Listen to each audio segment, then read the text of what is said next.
ከብልጽግና ፓርቲ ስራ አስፈጻሚ ኮሚቴ የተሰጠ መግለጫ የብልጽግና ፓርቲ ስራ አስፈጻሚ ኮሚቴ ከሚያዝያ 17 እስከ 18 2017 ዓ.ም መደበኛ ስብሰባውን በአዲስ አበባ አካሂዷል። በዚህ ስብሰባም የኢትዮጵያን ፖለቲካዊ፣ ኢኮኖሚያዊ፣ ማህበራዊና ዲፕሎማሲያዊ ጉዳዮች በዝርዝር ተመልክቷል። ኢትዮጵያ በ2018 ከተስፋ ወደሚጨበጥ ብርሃን ለመሻገር በ2023 የአፍሪካ የብልጽግና ተምሳሌት ለመሆን በ2040 ደግሞ ዓለም አቀፍ የብልጽግና አርአያ ለመሆን ያስቀመጠችው ራዕይ እንደሚሳካ የሚያረጋግጡ የስኬት ፍንጮች መታየታቸውን የሥራ አስፈጻሚ ኮሚቴው አረጋግጧል። እነዚህ የስኬት ፍንጮች የያዝነው ፍኖተ ብልጽግና ትክክል መሆኑን አመልክተውናል። ከብልጽግና ፓርቲ ሁለተኛ መደበኛ ጉባኤ በኋላ አያሌ ፖለቲካዊና ዲፕሎማሲያዊ ስኬቶች ተመዝግበዋል። ከተለያዩ የተፎካካሪ የፖለቲካ ፓርቲዎች ጋር በየደረጃው የሚደረገው ምክክርና ትብብር በኢትዮጵያ የፖለቲካ ታሪክ ወደ አዲስ ምዕራፍ ገብቷል። ከአንድ ክልል በስተቀር ለሀገራዊ ምክክር አጀንዳ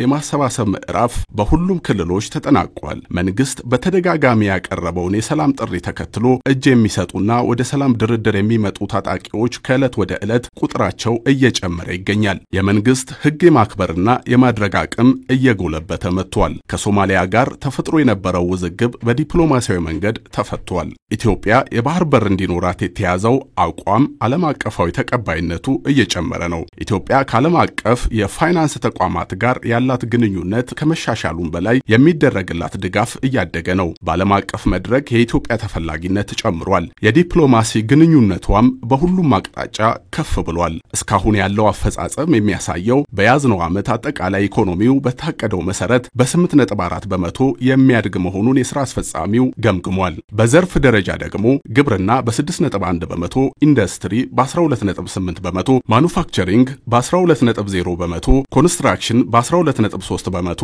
አገልግሎት ዘርፍ በ7.1 በመቶ የሚያድጉ መሆናቸው ተገምግሟል። ያለፉት 9 ወራት ጠቅላላ የመንግስት ገቢ ካምናው ተመሳሳይ ወቅት አንጻር የ134 በመቶ ብልጫ አሳይቷል። የውጭ ብድር ከጠቅላላ የሀገር ውስጥ ምርት ያለው ድርሻ ወደ 13.7 በመቶ ወርዷል። ወደ ውጭ ገበያ የሚቀርቡት 6 ዋና ዋና ምርቶች ካለፈው ዓመት ጋር ሲነጻጸሩ ከ82 በመቶ እስከ 386 በመቶ ጭማሪ አሳይተዋል። በስንዴ፣ በሩዝ፣ በቡና፣ በሻይ ቅጠልና በፍራፍሬ ምርቶች በአፍሪካ ቀዳሚ ሆኖ ለመውጣት እየተደረገ ያለው ትግል ፍሬ እያፈራ መሆኑን አይተናል።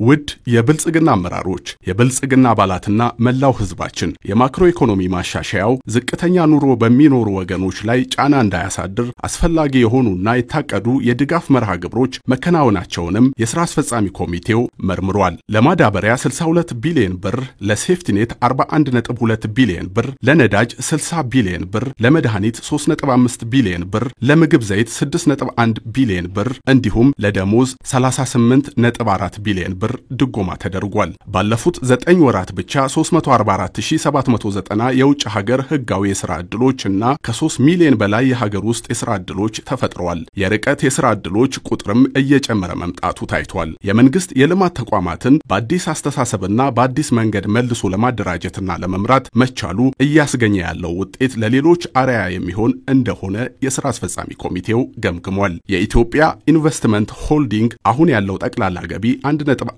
ትሪሊዮን መድረሱ ታይቷል። ከባለፈው ዓመት የ9 ወራት አፈጻጸም አንጻር የዘንድሮ ገቢው የ86 በመቶ ጭማሪ ማሳየቱም ተረጋግጧል። ይህም መንግስት የሀገርን ሀብት ለማወቅ አውቆም በሚገባ ለማስተዳደር አስተዳድሮም ወረት ለማከማቸት የተከተለው መርህ ትክክል መሆኑን አረጋግጧል። የውጭ ምንዛሬ ክምችት እድገት ከባለፈው ዓመት ተመሳሳይ 9 ወራት ጋር ሲነጻጸር የ203.99 በመቶ እድገት አሳይቷል። የባንኮች ተቀማጭ ገንዘብ ከ3 ትሪሊዮን በላይ ተሻግሯል። የ9 ወራት የውጭ ንግድ አፈጻጸም ከ5 ቢሊዮን ዶላር በላይ ሲሆን ይህም ከባለፈው ዓመት ጋር ሲነጻጸር የ150.39 በመቶ እድገት አምጥቷል። ባለፉት 8 ወራት 473.9 ቢሊዮን ብር ብድር ከንግድ ባንኮች ተለቋል። ይህም ከባለፈው ዓመት ተመሳሳይ ጊዜ አንጻር በ61.9 በመቶ ከፍ ይላል። ከዚህ ብድር ውስጥም 76.6 በመቶ ለግሉ ዘርፍ የተሰጠ ነው። ለግሉ ዘርፍ የበለጠ ብድር መሰጠቱ የግሉ ዘርፍ በኢኮኖሚው ተገቢውን ሚና እንዲጫወት ያስቀመጥነው ፖሊሲ በተግባር እየተገለጠ መሆኑን አመላካች ነው። ዲጂታል ኢትዮጵያ 2030ን ለማሳካት የጀመርናቸው ሁሉን አቀፍ ጥረቶች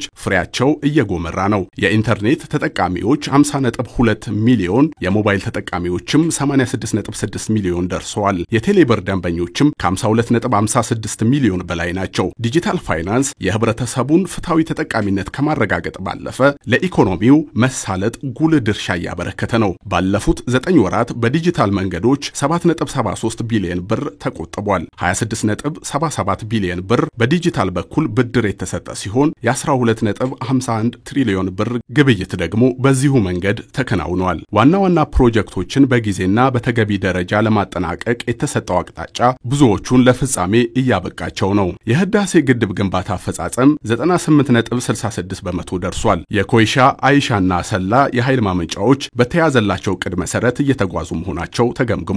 የቢሾፍቱ ዓለም አቀፍ የአውሮፕላን ማረፊያ ግንባታም የኢትዮጵያን ነገ ታሳቢ ባደረገ መልኩ የቅድመ ዝግጅት ምዕራፍ እየተከናወነ ይገኛል። የኮሪደር ልማት በአዲስ አበባ በ8 ኮሪደሮችና በመላው ኢትዮጵያ በ65 ከተሞች እየተከናወነ መሆኑ ተስፋ ሰጪ ነው። ብዙዎች የመስኖ ግድቦች ወደ ፍጻሜያቸው እየደረሱ ናቸው። ከ9 የመስኖ ግድቦች ውስጥ 6ቱ አፈጻጸማቸው ከ75 በመቶ በላይ ደርሷል። ትምህርት ለትውልድ በሚል መሪ ቃል ከ82 ቢሊዮን ብር በላይ ድጋፍ የተሰበሰበ ሲሆን በአጠቃላይ 6815 ትምህርት ቤቶች በመላ ሀገሪቱ ተገንብተዋል። የነባር ትምህርት ቤቶችን አቅም ለማሻሻልና በግጭት የተጎዱትን ለመጠገን የተደረገው ጥረት በትውልድ ላይ ለሚሰራው ስራ መሰረት የሚጥል መሆኑም ታይቷል። የወላድ እናቶችንና የጨቅላ ህፃናትን ሞት በመቀነስ ረገድ የተሻለ ውጤት መመዝገቡም ታይቷል።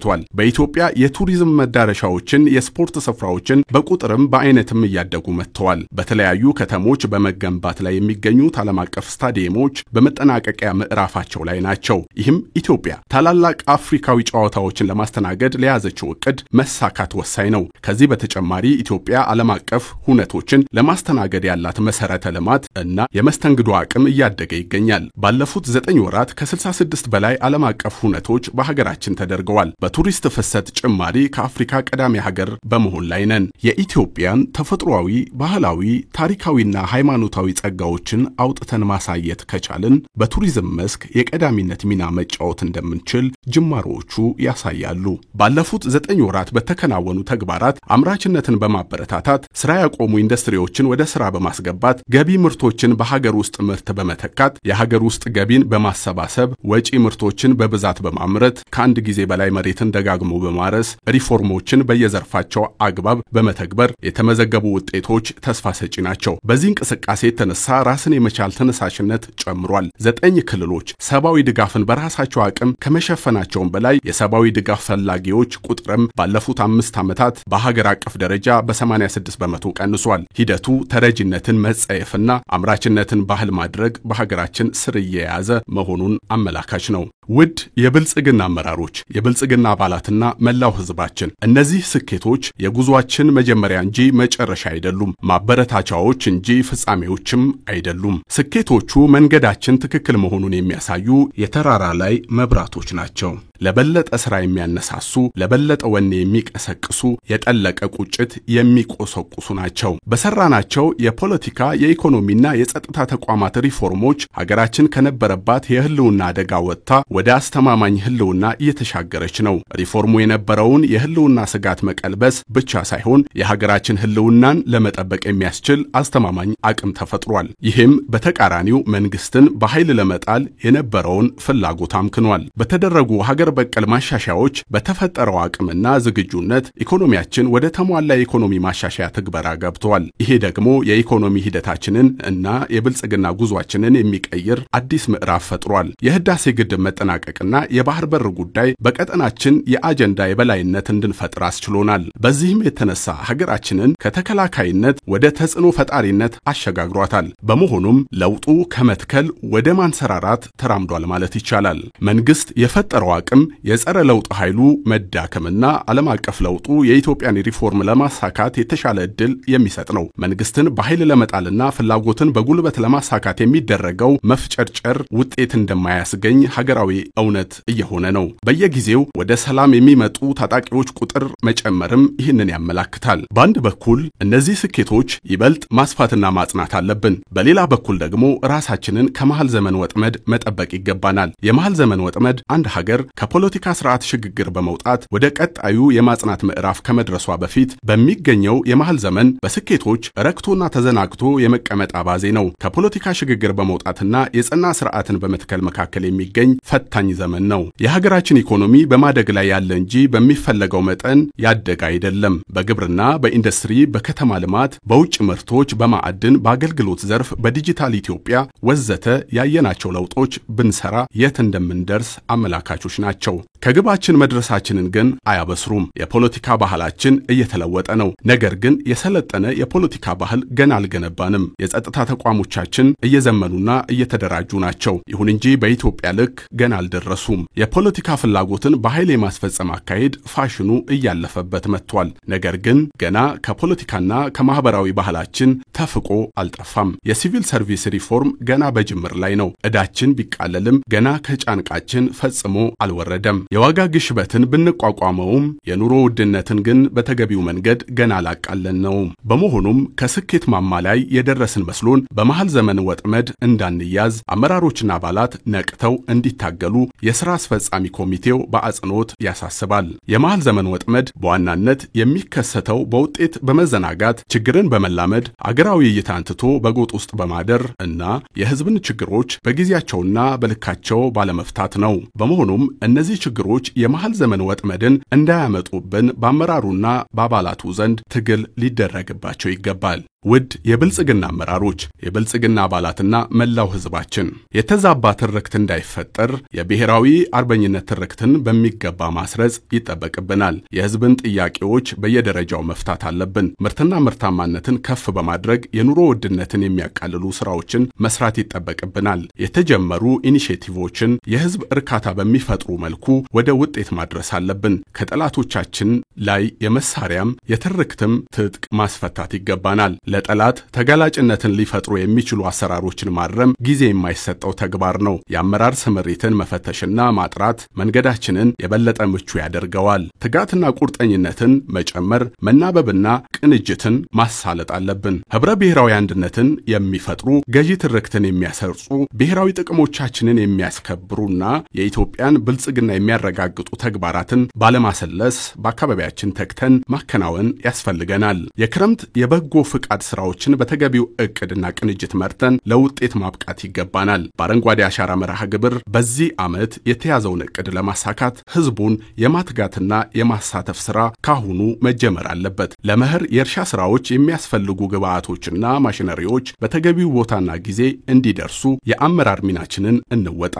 አንድም መሬት ጦም በማያድርበት ሁኔታ የግብርና ስራዎች እንዲከናወኑ እናድርግ። በአጠቃላይ በሰላማዊና በሰለጠነ መንገድ ልዩነቶቻችንን በመፍታት የጀመርናቸው ሪፎርሞችን በማሳካት የገጠሙንን ፈተናዎች በጽናት በማለፍ ተግዳሮቶቻችንን በመጋፈጥና በማሸነፍ የኢትዮጵያን ብልጽግና እውን እንድናደርግ የብልጽግና ሥራ አስፈጻሚ ኮሚቴ ለብልጽግና ፓርቲ አመራሮችና አባላት፣ ለተፎካካሪ ፓርቲዎችና ለመላው የኢትዮጵያ ሕዝብ ጥሪ ያቀርባል። የብልጽግና ፓርቲ ሥራ አስፈጻሚ ኮሚቴ ሚያዝያ 18 2017 አዲስ አበባ